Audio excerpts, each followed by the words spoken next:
धन्यवाद। खरं तर मी आदरणीय सुधीर भाऊंचं मनापासून आभार मानतो। त्यांनी त्यांच्या विदर्भाबरोबर त्यांच्या सासरवाडीची काळजी केली, मराठवाड्याची। तीच सुधीर भाऊ, आमचा मराठवाडा तुम्ही विदर्भ कमीत कमी करार करून तर महाराष्ट्रात आले। आमच्या मराठवाडा करार न करता विनाअट महाराष्ट्रात सामील झालेला आहे।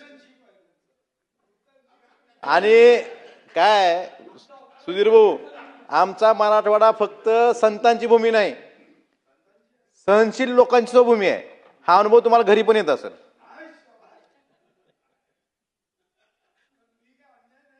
आपण सहनशील लोकांची भूमी आहे याचा अनुभव तुम्हाला येत असेल, सगळ्यांनाच येतोय। नाही म्हणायचं कुणाचंच धाडच नसते, भावांचं तर लई लांब आहे।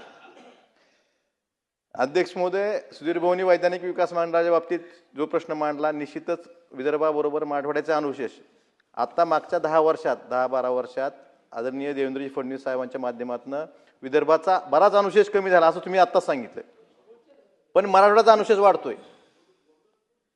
अध्यक्ष महोदय, एक उदाहरण देतो। 16 सप्टेंबर 2023 ला संभाजीनगर, छत्रपती संभाजीनगरला एक कॅबिनेटची बैठक झाली। 45,000 कोटीच्या घोषणा केल्या गेल्या। मंत्री महोदयांना माझी विनंती आहे की या 45,000 कोटीपैकी खर्च किती झाले हे एकदा लोकांना सांगावे, किंवा प्रत्यक्ष घोषणा होणे त्यातले सुधीर भाऊ अर्धे GR पण निघाले नाहीत। म्हणजे फक्त घोषणा झाल्या कॅबिनेटमध्ये मराठवाड्यासाठी 45,000 कोटीचं पॅकेज,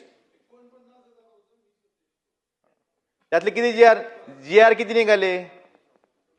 म्हणजे अशी सहनशील लोक आहेत आमची, ती विचारसो नाही त्यातले GR, त्याचं पुढे काय झालं?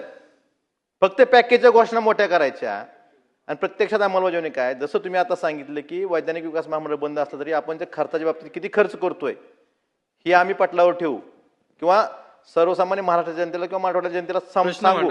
तर या 49,000 कोटीपैकी प्रत्यक्ष खर्च किती झाला हे सांगणं गरजेचं आहे। अध्यक्ष महोदय, आपण मराठवाडा वॉटर ग्रीडची म्हणजे 19च्या निवडणुकीच्या आधी खूप मोठ्या प्रमाणात घोषणा केली।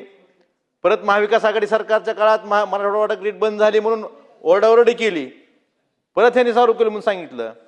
मला विचारायचं की मराठवाडा वॉटर ग्रीडसाठी तरतूद किती आहे आपल्याकडे? फक्त 5 कोटीची। 19 पासून आज 26 आहे। नेहमी मुख्यमंत्री महोदय म्हणतात आम्हाला की मराठवाड्याची पुढची पिढी दुष्काळ भागणार नाही, पण एक साधं उदाहरण देतो। 2014 ला पार खोऱ्यातनं गोदावरी खोऱ्यात पाणी आणण्यासाठी एक DPR मंजूर झाला। तो DPR अजून 12 वर्ष फायनल नाही, अजून DPRलाच मंजुरी नाही। DPR जर 12 वर्ष पूर्ण होत नसतील तर पुढची पिढी, त्यात 25-30 वर्षात एक पिढी संपून जाते, अर्धी पिढी गेली, अजून DPR फायनल काम तर कधी पूर्ण होणार? त्यामुळं फक्त घोषणा करण्यापेक्षा उद्योगाच्या बाबतीत दावोसला जेवढे करार होतात त्यातले बहुतांश उद्योग हे पश्चिम महाराष्ट्रात येतात, मुंबई, पुणे, ठाणे, नाशिक।